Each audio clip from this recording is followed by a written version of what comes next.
আজি আপোনালোকক লগ পোৱাৰ লগতে মোৰ কাৰণেও পৰম সৌভাগ্য যে অসমৰ প্ৰাক্তন মুখ্যমন্ত্ৰী, মিজোৰামৰ প্ৰাক্তন ৰাজ্যপাল, এজন কিংবদন্তি ৰাজনীতিক স্বৰ্গীয় হিতেশ্বৰ শইকীয়াদেৱৰ বাসগৃহত আজি এখন সংবাদমেল সম্বোধন কৰা সৌভাগ্য হৈছে। এইটো মোৰ কাৰণে আৰু আমাৰ দলৰ নেতা কৰ্মীসকলৰ কাৰণে এটা সৌভাগ্য। ইতিমধ্যে কালি আমি নিৰ্বাচনৰ যিটো এক্সিট পোল চলি আছে সেই সম্পৰ্কত মই বক্তব্য ৰাখিছিলোঁ। সেইকাৰণে আজি মই বক্তব্য ৰখাৰ আগতে আমাৰ মাননীয় বিৰোধী দলপতি দেৱব্ৰত শইকীয়া ডাঙৰীয়াক বক্তব্য ৰাখিবলৈ মই আগতে অনুৰোধ কৰিছোঁ। এটা কথা মই আপোনালোক সকলোৱে উপস্থিত হোৱাৰ কাৰণে ধন্যবাদ জনাইছোঁ। আজি প্ৰদেশ কংগ্ৰেছৰ সভাপতি ডাঙৰীয়াই ডিব্ৰুগড়ৰ পৰা ইতিমধ্যে চৰাইদেউ জিলালৈ আহিলে আৰু আজি আমাৰ দলৰ শিৱসাগৰ জিলাৰ কৰ্মীসকলক উৎসাহ জনাবলৈ শিৱসাগৰ জিলালৈ আহিছে আৰু এতিয়া আমাৰ নাজিৰাত তেখেত উপস্থিত হৈছে। ইয়াৰ পিছত তেখেতে যোৰহাট আৰু এনেকৈ গুৱাহাটীলৈকে যাব। মই আপোনালোক অহাৰ কাৰণে ধন্যবাদ জনাইছোঁ আৰু মোকতো বহুতেই এক্সিট পোলৰ পিছত যিখিনি টেলিভিশ্যন চেনেল বা নিউজ পেপাৰৰ ফালৰ পৰা মোক কৈ আছিলে যে আপুনি মন্তব্য দিয়ক। মই কিন্তু এক্সিট পোলটো চোৱা নাছিলোঁ।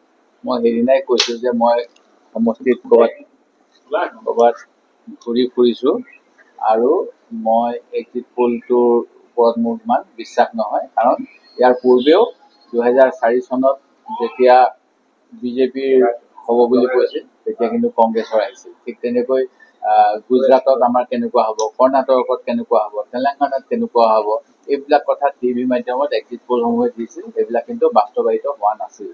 সেই গতিকে এক্সিট পোলটোক লৈ যিহেতু বহুখিনি সংবাদ গোষ্ঠীয়ে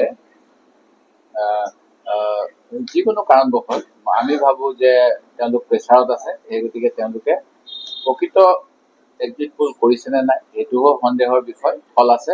আৰু দ্বিতীয়তে এক্সিট পোল কৰিবলৈ ইমান সম্ভৱো নহয়, কাৰণ কোনো চেনেলে মই বিশ্বাস কৰা নাই 543টা বা 544টা সমষ্টিত এটাকৈ গৈ বিভিন্ন ৰাইজৰ মতামত লৈছে। সেই গতিকে যদিহে কাৰোবাৰ লৈছে তেওঁৰ নিজৰ কথাটো ভিত্তিত হ'ব পাৰে, চেম্পুল কিমান ল'লে সেইটোৰ ওপৰত হ'ব পাৰে, কেনেকুৱা ধৰণৰ চেম্পুল লৈছিলে সেইটোৰ ওপৰত হ'ব পাৰে। সেই গতিকে এক্সিট পোলবিলাকতকৈ আমি অলপ অপেক্ষা কৰিলেই প্ৰকৃত ৰিজাল্ট পাম। আৰু এই ৰিজাল্ট ভাৰতৰ জনগণে বৰ্তমান চৰকাৰখনৰ বিৰুদ্ধে যে দিছে ই ধুৰুপ। এইকাৰণে আমাৰ দেশৰ স্বাধীনতাৰ পিছত আটাইতকৈ বেছি নিবনুৱা বৰ্তমান সময়ত হোৱা দেখা গৈছে, যিটো 70 কোটি নিবনুৱা যুৱক যুৱতী আছে, যি সময়ত বিজেপি চৰকাৰে 20 কোটি নিবনুৱাক চাকৰি দিয়াৰ কথা আছিল। ঠিক তেনেকৈ মূল্যবৃদ্ধিৰ যি অভাৱনীয় বৃদ্ধি হৈছে মূল্যৰ সামগ্ৰীৰ, খাদ্য সামগ্ৰী কওঁ বা আমাৰ যিটো পাৰ্চেজ পাৱাৰ কমি গ'ল, এই গোটেইবিলাকৰ বিৰুদ্ধে জনগণে এটা ভোট প্ৰদান কৰিছে। আৰু আমি কংগ্ৰেছ দলে আৰু ইণ্ডিয়া এলায়েন্সে যিহেতু বিজেপিৰ বিৰুদ্ধে এই ভোট, আমি তাৰ পৰা লাভান্বিত হ'ব পাৰিছোঁ। ঠিক তেনেকৈ বিজেপিয়ে যিহেতু সাধাৰণ মানুহৰ কাৰণে কোনো আঁচনি নল'লে, আনকি মধ্যবিত্ত শ্ৰেণীকো তেওঁলোকে তেনেধৰণেৰে কৰৰ বোজা, GST বোজা, অন্যান্য ব্যৱসায়ী মহলক ধ্বংস কৰিছে, মাত্ৰ তেওঁলোকৰ খুব ঘনিষ্ঠ ব্যৱসায়ীসকলক লাভান্বিত কৰিছে। লাখ লাখ কোটি টকা বেংকৰ ঋণ মাফ ধনী মানুহৰ হ'ল, সাধাৰণ মানুহে বেংকৰ বাকিজাই গোচৰত ভাৰাক্ৰান্ত হ'ল। খাজনা বৃদ্ধি, যিকোনো এতিয়া টল টেক্স বৃদ্ধি কৰিলে যোৱাকালি, চব কেনেকুৱা কথা, গেছৰ মূল্য কেনেকৈ দাম কমাম বুলি কৈ বৃদ্ধি কৰিলে। এই গোটেইবিলাকে আমাৰ সকলো মানুহকে প্ৰভাৱিত কৰিছে আৰু সেই গতিকেই এই ভোটটো বিজেপিৰ নীতিৰ বিৰুদ্ধে, আদৰ্শৰ বিৰুদ্ধে হ'ব, এয়া নিশ্চিত। আৰু আমি যথেষ্ট ভাল ফলাফল লাভ কৰিব পাৰিম। তেওঁলোকে এনেকৈ যিটো এক্সিট পোলৰ পৰিসংখ্যা দি আছে তাৰ যোগেদি আমাৰ কংগ্ৰেছৰ কৰ্মীসকলক হতাশ কৰিব বিচাৰিছে, যাতে আমাৰ কি হ'ব নিৰ্বাচনৰ ৰিজাল্টলৈ অপেক্ষা কৰি এক্সিট পোলত বিজেপিক জিকালেই, এনেকুৱা ধৰণৰ এটা মনোভাৱ আনি পেলাই এটা মানসিক যুদ্ধ, এটা প্ৰেচাৰ ক্ৰিয়েট কৰাব বিচাৰিছে। আমি কংগ্ৰেছ দলৰ সকলো কৰ্মীকে ধৈৰ্য সহকাৰে কাউণ্টিঙলৈকে অপেক্ষা কৰিবলৈ আহ্বান জনাইছোঁ আৰু তেখেতসকলৰ যেনেধৰণে তেখেতসকলে প্ৰাৰ্থী দিছে সেই প্ৰাৰ্থীসকলক বিজয়ী কৰাবলৈ আমাৰ দলৰ ফালৰ পৰা কাউণ্টিং এজেণ্টসকলক প্ৰশিক্ষণ দিয়া হৈছে, সকলো ধৰণৰ পদক্ষেপ লোৱা হৈছে। সেই গতিকে তেখেতসকলকো আমি অহাকাইলৈ নিৰ্বাচনৰ ফলাফলৰ বাবে আৰু আমাৰ বিজয়ী প্ৰাৰ্থীসকলক সম্বৰ্ধনা জনাবলৈ আগবাঢ়ি আহিবলৈ মই আহ্বান জনাইছোঁ। চাওক, বিজেপিৰ প্ৰথমতে বক্তব্য আছিলে যে কংগ্ৰেছে 60 বছৰত কৰিব নোৱাৰা কাম 60 মাহত কৰি দিব। এতিয়া 120 মাহৰ পাছত আকৌ 100 দিনৰ কৰ্মসূচী। বিজেপিৰ প্ৰধানমন্ত্ৰীগৰাকীৰ যোৱা সময়ছোৱাত যিবিলাক বক্তব্য আৰু কথা বতৰা, মুজৰা কৰাৰ পৰা মংগলসূত্ৰৰ পৰা যি ধৰণৰ দেশৰ প্ৰধানমন্ত্ৰীজনৰ কথা বতৰা, আজি ডক্টৰ মনমোহন সিং ডাঙৰীয়াই ইলেকশ্যনত মৌন হৈ আছিলে। তাৰ পাছতো তেখেতে আজি এখন চিঠি লিখিবলগীয়া হ'ল যে দেশৰ প্ৰধানমন্ত্ৰী পদটোৰ গৰিমা আপুনি এনেকৈ ম্লান নকৰিব। গোটেই পৰিৱেশটো হৈছে চাইকলজিকেল। কাৰণ বিষয়াসকল প্ৰথমৰ পৰাই বিজেপিৰ প্ৰতি অসন্তুষ্ট।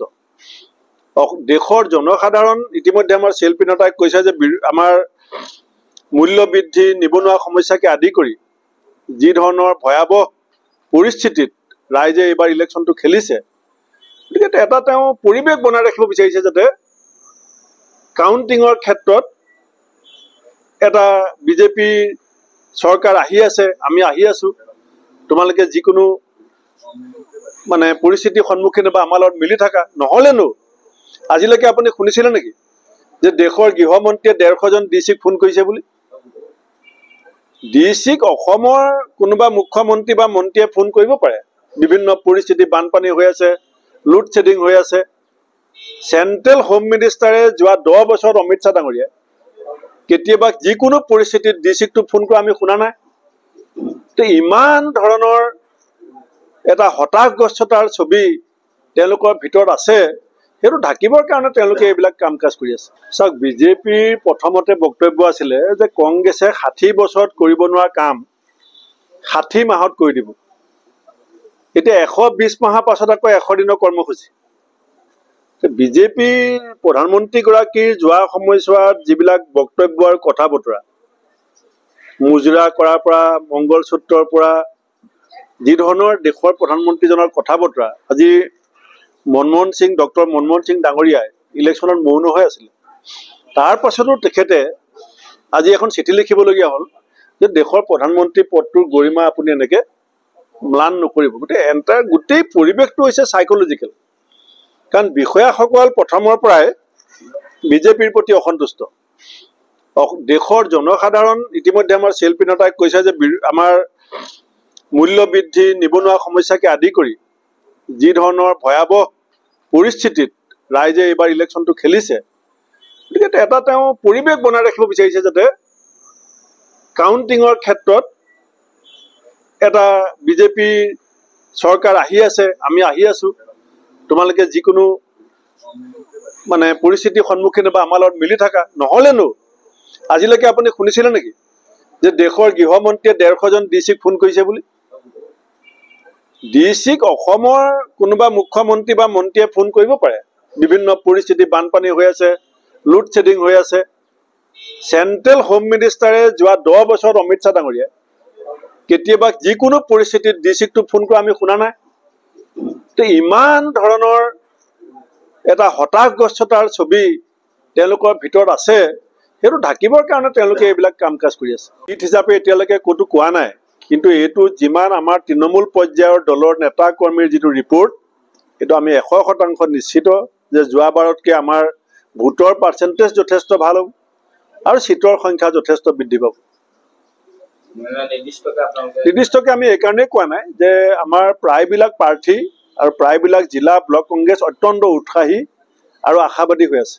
যদিও আমাৰ ভিতৰুৱা এটা সমীক্ষা আছে, আমি কালিলৈ দিনটোলৈকে যিহেতু চবেই ধৈৰ্য ধৰিম বুলি কৈছোঁ, তাৰ আগতে আমি এটা অনুমান আৰু ধাৰণাৰ ওপৰত ভিত্তি কৰি আমি কথাবিলাক সভা সমিতিবিলাক যিটো আমি দেখিছিলোঁ, আজি যোৰহাটতে আপোনালোকে সাক্ষী কি ধৰণে আমাৰ প্ৰাৰ্থীজনক ৰাইজে সঁহাৰি দিছিলে।